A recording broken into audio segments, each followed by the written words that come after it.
प्रिय दर्शकों, मैं आप सभी का इस क्रमबद्ध बाइबल अध्ययन कार्यक्रम सत्य वचन में पुनः हार्दिक स्वागत करती हूँ और उन सभी दर्शक मित्रों को धन्यवाद देना चाहती हूँ जो हमें फोन कॉल करके अपनी आशीषों को हमारे साथ साझा करते हैं, हमें पहुँचाते हैं और प्रार्थना निवेदन भी भेजते हैं। आज हम एक अत्यंत नाटकीय और भावनात्मक भाग पर ध्यान केंद्रित करेंगे और देखेंगे कि परमेश्वर का वचन कैसे पूरा होता है और पृथ्वी पर जल प्रलय आरंभ होता है।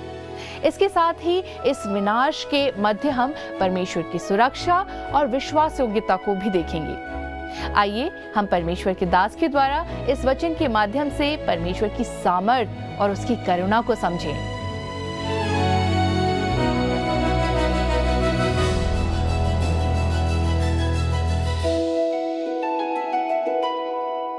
प्रिय मित्रों, आप सभी को प्रभु यीशु मसीह के मीठे और पवित्र नाम में प्रेम भरा नमस्कार। मुझे आशा है कि हमेशा की तरह आज भी आप हमारे साथ बाइबल अध्ययन करने के लिए तैयार बैठे हैं। पिछले अध्ययन के प्रसारण में हमने उत्पत्ति 7 अध्याय के पद 9 तक देखा था। दोस्तों, आज हम उसके आगे से अपना बाइबल अध्ययन आरंभ करेंगे, जहां हमने पिछले अध्ययन को विराम दिया था, जिसका विषय है सभी जीवित प्राणियों का विनाश और जहाज के अंदर के लोगों का छुटकारा या बचाव या उद्धार। दोस्तों, इस बात को जानने के लिए आइए हम अपने अध्ययन को आगे बढ़ते हैं और पढ़ते हैं पद 10 से लेकर 17 तक। 7 दिन के उपरांत प्रलय का जल पृथ्वी पर आने लगा। जब नूह की आयु 600 वर्ष के दूसरे महीने का 17वां दिन आया, उसी दिन बड़े गहरे समुद्र के सब सोते फूट निकले और आकाश के झरोखे खुल गए और वर्षा 40 दिन और 40 रात निरंतर पृथ्वी पर होती रही।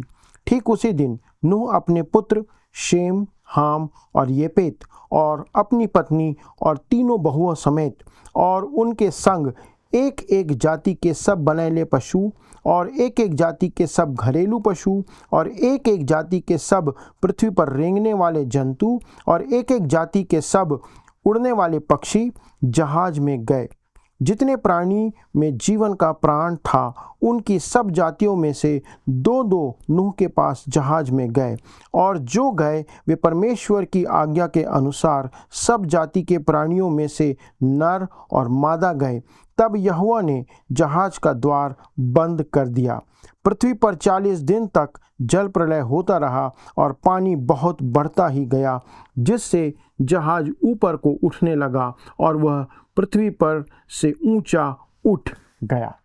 दोस्तों, इस जल प्रलय का वैज्ञानिक ऐतिहासिक सबूत हमें प्राप्त है, और वो क्या है?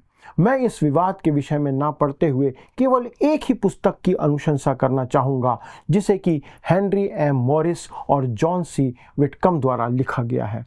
दोस्तों, इस पुस्तक का नाम है द जेनेसिस फ्लड। दोस्तों, ये दोनों व्यक्ति इस पुस्तक पर लिखने के लिए उपयुक्त व्यक्ति हैं, क्योंकि जॉन जो हैं वो पुराने नियम की बाइबल की पुस्तकों के विशेषज्ञ हैं और मॉरिस एक सिविल इंजीनियर हैं जो इस क्षेत्र में विशेषज्ञ हैं।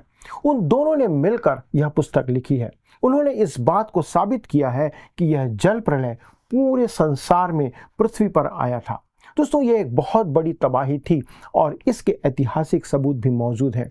दोस्तों, वे यूनिफॉर्मिटेरियन तर्क का भी जवाब देते हैं, जिसका अर्थ है कि वर्तमान की प्रतिक्रियाएं जो अभी काम कर रही हैं, वे सभी भूवैज्ञानिक बदलावों को समझाने के लिए पर्याप्त हैं। दोस्तों, यह अनेक अलग अलग सिद्धांतों में से एक है जो पूरी पृथ्वी पर आई बाढ़ के भूवैज्ञानिक सबूतों को गलत साबित करने के लिए पेश की गई थी। और मेरा ऐसा मानना है कि जल प्रलय के बहुत से ऐतिहासिक सबूत हैं जो मुझे इस बारे में विस्तार से बताने की आवश्यकता नहीं है, क्योंकि इस पुस्तक में बहुत ही बुद्धिमानी और वैज्ञानिक आधार पर इसका उत्तर दिया गया है और साबित किया गया है। तब आइए हम आगे बढ़ते हैं और पद 18 से 23 को पढ़ते हैं, जहां पर लिखा हुआ है, जल बढ़ते बढ़ते पृथ्वी पर बहुत ही बढ़ गया और जहाज जल के ऊपर तैरता रहा। जल पृथ्वी पर अत्यंत बढ़ गया, यहाँ तक कि सारी पृथ्वी पर जितने बड़े बड़े पहाड़ थे सब डूब गए। जल 15 हाथ और ऊपर बढ़ गया और पहाड़ भी डूब गए। और क्या पक्षी, क्या घरेलू पशु, क्या बनैले पशु और पृथ्वी पर सब चलने वाले प्राणी और जितने जंतु पृथ्वी में बहुतायत से भर गए थे, वे सब और सब मनुष्य मर गए। जो जो स्थल पर थे उनमें से जितनों के नथनों में जीवन का श्वास था, सब मर मिटे। और क्या मनुष्य, क्या पशु, क्या रेंगने वाले जंतु, क्या आकाश के पक्षी, जो जो भूमि पर थे, सब पृथ्वी पर से मिट गए। केवल नूह और जितने उसके साथ जहाज में थे वे ही बच गए। और जल पृथ्वी पर 150 दिन तक प्रबल रहा। दोस्तों, इस पुस्तक के अलावा बहुत से पुस्तकें हैं जो छपकर मार्केट में आई हैं, हमारे बीच में हैं, लेकिन मैं उसे अज्ञानी और झूठा धर्मविज्ञानी मानता हूँ, क्योंकि उनका कहना है कि जल प्रलय सिर्फ स्थानीय था या किसी एक भूभाग पर या किसी एक छोटे से क्षेत्र पर था, जिसका मतलब यह हुआ कि यह हिद्देकेल नदी और फरात घाटी के आसपास के क्षेत्र तक ही सीमित था और ये पूरी पृथ्वी पर नहीं था। दूसरे शब्दों में कहें तो दोस्तों, यह एक बड़े बांध के जैसा था। उनके कहने का मतलब यही है। उत्पत्ति का जल प्रलय नामक यह पुस्तक इस बात का खंडन करती है, तथा मुझे पूरा विश्वास है कि आप इस बात पर भरोसा करते हैं, विश्वास करेंगे कि बाइबल यह कहती है कि वह जल प्रलय पूरी पृथ्वी पर आया था। और यह सच्चाई है दोस्तों। परमेश्वर ने कहा था कि पूरी पृथ्वी को नष्ट करने का समय आ गया है। यही बात उत्पत्ति 6वें अध्याय के पद 13 में नूह से परमेश्वर ने कहा, लिखा है, सब प्राणियों के अंत करने का प्रश्न मेरे सामने आ गया है, क्योंकि उनके कारण पृथ्वी उपद्रव से भर गई है, इसलिए मैं उनको पृथ्वी समेत नष्ट कर डालूंगा। दोस्तों, ये परमेश्वर ने कहा था और उसने वही किया। मानव परिवार उस समय तक एशिया और भारत के कई हिस्सों में आकर फैल चुके थे और निश्चित रूप से जानवर भी वहां रहते थे। और इस विषय पर कोई विवाद नहीं किया जा सकता, क्योंकि ये ऐतिहासिक सच्चाई है। परंतु यदि कोई कहता है कि जल प्रलय विश्वव्यापी नहीं था, तब तो नूह के अलावा और कोई भी जिसने दोबारा मानव परिवार बनाना आरंभ किया है, वो कोई दूसरा व्यक्ति भी हो सकता है। परंतु परमेश्वर का वचन हमें ऐसी कोई बात नहीं कहता है। दोस्तों, यदि आप इस विषय पर दुविधा में है, शंका में है, तो आपको एक काम करना पड़ेगा। या तो आपको परमेश्वर के वचन को स्वीकार करना होगा, उसके साथ जाना होगा, या फिर आपको इसे मानने से इनकार करना होगा। और मेरा विचार और अध्ययन के अनुसार दोस्तों, यह जल प्रलय वास्तव में हुआ था। और यदि आप इसे स्थानीय जल प्रलय मानते हैं, तो आगे चलकर आपको पता चलेगा कि आप परमेश्वर के वचन का इनकार करने वालों में से हैं। पवित्र बाइबल इस बात को पूर्ण रीति से स्पष्ट करती है कि यह जल प्रलय विश्वव्यापी था। संपूर्ण पृथ्वी इससे प्रभावित हुई थी। और पद 22 में आगे क्या लिखा हुआ है, हमने पढ़ा था, जितनों के नथनों में जीवन का श्वास था, सब मर मिटे। और दोस्तों, बाइबल इस बात को बहुत स्पष्ट रीति से कहती है। और आगे हम 23 में पढ़ते हैं, लिखा हुआ है, और सब पृथ्वी पर से मिट गए, केवल नूह और जितने उसके संग जहाज में थे वे ही बच गए। दोस्तों, ये है परमेश्वर के वचन की सच्चाई जो हमें यहाँ पर प्रकट की गई है। और इसके आगे पद 24 में हम पढ़ते हैं, लिखा हुआ है, और जल पृथ्वी पर 150 दिन तक प्रबल रहा। दोस्तों, बाइबल इस बात को बहुत स्पष्ट रीति से प्रकट करती है। दूसरे शब्दों में हम कह सकते हैं कि आधा साल या 5 महीने तक पानी इस पूरी पृथ्वी पर भरा रहा और सब कुछ पानी में डूब चुका था। दोस्तों, वो पुस्तक जिसका नाम है द जेनेसिस फ्लड, यह पुस्तक न केवल स्थानीय जल प्रलय के प्रश्नों का उत्तर देती है, बल्कि यह एक रूपतावाद के प्रश्नों का भी उत्तर देती है और बताती है कि यह विश्वव्यापी जल प्रलय था। कुछ लोग यह नहीं मानते हैं कि पृथ्वी जल प्रलय की महाविपत्ति से नाश हुई थी, और इसका उत्तर हमें पतरस देता है। दूसरा पतरस अध्याय 3 उसके 3 और 4 में लिखा है, पहले यह जान लो कि अंतिम दिनों में हंसी ठट्ठा करने वाले आएंगे, जो अपनी ही अभिलाषा के अनुसार चलेंगे और कहेंगे, उसके आने की प्रतिज्ञा कहाँ गई, क्योंकि जब से बाप दादे सो गए हैं, सब कुछ वैसा ही है जैसा सृष्टि के आरंभ से था। मित्रों, ठट्ठा करने वाले हमेशा से ही एक रूपतावाद में बने रहते हैं, परंतु आप इस विचार को बहुत मजबूती के साथ नहीं थाम सकते, क्योंकि इसमें सच्चाई नहीं है। और ऐसी परिस्थिति में आपको परमेश्वर के वचन की सत्य निष्ठा को, सच्चाई को स्वीकार करना होगा। इसलिए आपको देखना होगा, आपको समझना होगा और विश्वास करना होगा, ये बहुत अवश्य है। इसके साथ ही दोस्तों, यहाँ पर अध्याय 7 समाप्त हो जाता है और अब हम आगे बढ़ेंगे और अध्याय 8 से अपने अध्ययन को जारी रखेंगे। इस अध्याय 8 का विषय है बारिश का थमना, पृथ्वी का सूखना, नूह का जहाज छोड़ना, नूह का वेदी बनाकर बलिदान चढ़ाना, बारिश का थमना और जल प्रलय का अंत होना। दोस्तों, आइए हम आगे बढ़ते हैं और पढ़ते हैं उत्पत्ति 8 अध्याय उसका 1 से लेकर 4 पद तक। लिखा है, परंतु परमेश्वर ने नूह और जितने बनैले पशु और घरेलू पशु उसके संग जहाज में थे उन सबों की सुधि ली, और परमेश्वर ने पृथ्वी पर पवन बहाई और जल घटने लगा, और गहरे समुद्र के सोते और आकाश के झरोखे बंद हो गए, और उससे जो वर्षा होती थी वह भी रुक गई। और 150 दिन के पश्चात जल पृथ्वी पर से लगातार घटने लगा। 7वें महीने के 17वें दिन को जहाज अरारात नामक पहाड़ पर टिक गया। मित्रों, हमें सिर्फ बाढ़ का या जल स्तर के बढ़ने का लेख ही नहीं दिया गया है, परंतु उसके प्रबल होने और अब जल स्तर के कम होने का भी लेख या उल्लेख यहाँ पर किया गया है। हमें यह बताया गया है कि परमेश्वर ने नूह की सुधि ली। दोस्तों, यह कितनी अद्भुत बात है कि परमेश्वर ने पृथ्वी पर पवन बहाई और उसके साथ उसने जल को घटा दिया और जल घटने लगा।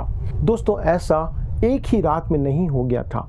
जल स्तर बढ़ने में कुल 150 दिन लगे थे और फिर उसे घटने में 261 दिन लगे थे। इसे देखकर मुझे नहीं लगता दोस्तों कि यह कोई स्थानीय जल प्रलय था। तब हम आगे बढ़ते हैं और पद 5 और 6 को पढ़ते हैं, जहां पर लिखा हुआ है, और जल 10वें महीने तक घटता चला गया, और 10वें महीने के पहले दिन को पहाड़ों की चोटियां दिखाई दी। फिर ऐसा हुआ कि 40 दिन के पश्चात नूह ने अपने बनाए हुए जहाज की खिड़की को खोलकर, दोस्तों इसे देखकर हम कह सकते हैं कि यह बाढ़ या जल प्रलय के समाप्त होने का आरंभ है, और यहाँ से ये सारी चीज़ें आरंभ होती हैं। अब देखिए दोस्तों कि नूह क्या करता है इसके बाद। इससे हम उत्पत्ति 8 अध्याय के पद 7 और 8 में पाते हैं और देखते हैं कि नूह आगे क्या करता है। हम पढ़ते हैं 7 पद को। एक कौवा उड़ा दिया, जब तक जल पृथ्वी पर से सूख ना गया तब तक कौवा इधर उधर फिरता रहा। फिर उसने अपने पास से एक कबूतरी को भी उड़ा दिया कि देखे कि जल भूमि पर से घट गया कि नहीं। दोस्तों, यहाँ पर हम इस बात को पाते हैं, ये एक बहुत ही मज़ेदार बात है कि नूह उड़ते पक्षियों को निहारने वाला या उनका चौकीदार बन जाता है। उसने 2 पक्षियों को भेजा, एक कौवा था और दूसरी कबूतरी थी। और इसके आगे हम देखते हैं, जो कि एक बहुत रोचक घटना है। पद 9 से 12 को हम पढ़ते हैं। लिखा है, उस कबूतरी को अपने पैर टेकने के लिए कोई आधार ना मिला तो वह उसके पास जहाज में लौट आई, क्योंकि सारी पृथ्वी के ऊपर जल ही जल छाया था। तब उसने हाथ बढ़ाकर उसे अपने पास जहाज में ले लिया। तब और 7 दिन तक ठहरकर उसने उसी कबूतरी को जहाज से फिर उड़ा दिया, और कबूतरी सांझ के समय उसके पास आ गई तो क्या देखा कि उसकी चोंच में जैतून का एक नया पत्ता है। इससे नूह ने जान लिया कि जल पृथ्वी पर घट गया है। फिर उसने 7 दिन और ठहरकर उसी कबूतरी को उड़ा दिया, और वह उसके पास फिर कभी लौटकर नहीं आई। मित्रों, यहाँ पर मैं चाहता हूँ कि आप अध्याय 8 में कौवा और कबूतरी के द्वारा प्रकट की गई एक आत्मिक सच्चाई पर भी ध्यान दें और उसे समझें। जहाज में करीब 1 साल बिताने के बाद नूह ने एक कौवे को उड़ा दिया और कौवा वापस कभी नहीं आया, परंतु कबूतरी जिसे उड़ाया गया वह लगातार वापस आती रही। उसने अपनी चोंच में जलपाई की हरी पत्ती को भी लेकर के आई। मित्रों, मैं नहीं जानता कि क्यों कबूतर और जलपाई के पत्ते हमेशा से ही शांति के प्रतीक माने जाते रहे हैं, लेकिन वे हैं। मैं नहीं समझ पाता कि दूसरी बार कबूतरी के वापस लौटने का ठीक वही संदेश है दोस्तों जो उस पहली बार का था। परंतु जब कबूतरी कभी नहीं लौटी तो वह परमेश्वर के न्याय और उसके दंड के अंत होने का चिन्ह था कि अब पृथ्वी पर शांति जो परमेश्वर देता है वो पुनः लौट आई है। दोस्तों लेकिन यह भी सही है कि वो मनुष्य जो जहाज से बाहर निकलकर आए थे वे वही मनुष्य थे, उसी तरह के मनुष्य थे जैसे आदम की सभी संतानें थीं, जिन्होंने जल प्रलय के लिए उसके दंड और न्याय को अपने ऊपर पहली बार आने के लिए परमेश्वर को उकसाया था। मित्रों, आप यहाँ पर देख सकते हैं कि वो वही लोग थे, उनका स्वभाव वही था जो बाहर आए। आप देखेंगे कि जल प्रलय के बाद भी मनुष्यों में कोई खास उन्नति अब तक नहीं हुई है। वास्तव में अभी तक ऐसी कोई उन्नति नहीं हुई है। पाप से वे दूर होने का संदर्भ हमें नहीं मिलता है। मित्रों, हमारे लिए यहाँ पर एक आत्मिक सच्चाई है, एक महान आत्मिक शिक्षा है, और मैं नहीं चाहता कि आप संसार की किसी वस्तु के लिए इसे खो दें। नूह यहाँ पर पक्षियों को देखने में व्यस्त है। उसने कौवा को छोड़ा और वह वापस नहीं आया। अब प्रश्न उठता है कि कौवा वापस लौटकर क्यों नहीं आया। आप अच्छी तरह इस बात को जानते हैं कि कौवा क्या खाता है। वह सड़े हुए और गले हुए मांस को खाता है और उससे अपना पेट भरता है। उस समय पृथ्वी पर चारों ओर पशु और मनुष्यों के शव जल प्रलय के बाद पड़े हुए थे और कहीं कहीं पर शव जल में तैर रहे थे, और यह कौवा उन शवों के ऊपर बैठकर पेट भर रहा था। दोस्तों, वह जहाज पर वापस इसलिए नहीं लौटा क्योंकि वह वहां पर दावत उड़ा रहा था। वह एक लंबे समय के बाद बहुत अच्छा समय व्यतीत कर रहा था, और हम जानते हैं कि बाइबल में कौवा को एक अशुद्ध पक्षी की श्रेणी में रखा गया है। पर हम दूसरी तरफ देखते हैं उस कबूतरी को जो कि एक शुद्ध पक्षी की श्रेणी में रखी गई है। आपको सदा से याद होगा कि जब नूह जहाज में प्रवेश किया तब उसने शुद्ध और अशुद्ध दोनों पशु और पक्षियों को जहाज में लेके गया। नूह ने कबूतरी को छोड़ा और कबूतरी संदेश लेकर वापस आती है। दोस्तों, यह हमेशा घर में रहने वाले कबूतर या कबूतरी के समान है। कबूतरी की दूसरी बार छोड़े जाने पर नूह को पूरा भरोसा हो गया था, क्योंकि वह अच्छी तरह पक्षियों को अब समझने वाला बन चुका था, और कबूतरी प्रमाण लेकर वापस लौटती है कि अब भूमि दिखने लगी है, अब जमीन दिखने लगी है, और तीसरी बार कबूतरी वापस नहीं आती है। दोस्तों, तब नूह यह बात समझ गया कि अब जल प्रलय का दंड जो परमेश्वर की ओर से था ये थम चुका है, समाप्त हो चुका है। मित्रों, मैंने पहले भी इस बात को कहा था कि बाइबल की सारी महान सच्चाइयाँ उत्पत्ति में ही आरंभ होती हैं। बाइबल हमें यह भी बताती है कि विश्वासियों में दो स्वभाव होते हैं, एक पुराना स्वभाव और दूसरा नया स्वभाव। जैसा कि दूसरा कुरिन्थियों उसके 5 अध्याय के पद 17 में पौलुस कहता है, इसलिए यदि कोई मसीह में है तो वह नई सृष्टि है, पुरानी बातें बीत गई, देखो सब बातें नई हो गई हैं। मित्रों, यहाँ पर ध्यान दें कि शुद्ध और अशुद्ध सब एक साथ रह रहे थे। मैं और आप जो विश्वासी हैं, हमारे पास ये दो स्वभाव हैं। हमारे प्रभु ने कहा था यूहन्ना 3 उसके पद 6 में, क्योंकि जो शरीर से जन्मा है वह शरीर है और जो आत्मा से जन्मा है वह आत्मा है। रोमियो की पत्री 7 अध्याय के पद 18 में पौलुस कहता है, क्योंकि मैं जानता हूँ कि मुझ में अर्थात मेरे शरीर में कोई अच्छी वस्तु वास नहीं करती। इच्छा तो मुझ में है परंतु भले काम मुझसे बन नहीं पड़ते। दोस्तों, पौलुस यहाँ पर दो स्वभाव के बीच के संघर्ष के बारे में बात कर रहा है, और आज भी आपके जीवन, मेरे जीवन में, विश्वासियों के जीवन में पुराने और नए स्वभाव के बीच में संघर्ष चलता रहता है। दोस्तों, जब कौवा उस न्याय किए गए संसार में, उस दंड पाए हुए संसार में जाता है तो वहाँ पर देखता है कि उसके सामने मरे लोग मिलते हैं और वह उसे खाने में, उसका प्रीति भोज उठाने में, उसका आनंद उठाने में मस्त हो जाता है, क्योंकि वह इसके लिए ही जीवन जीता रहता है।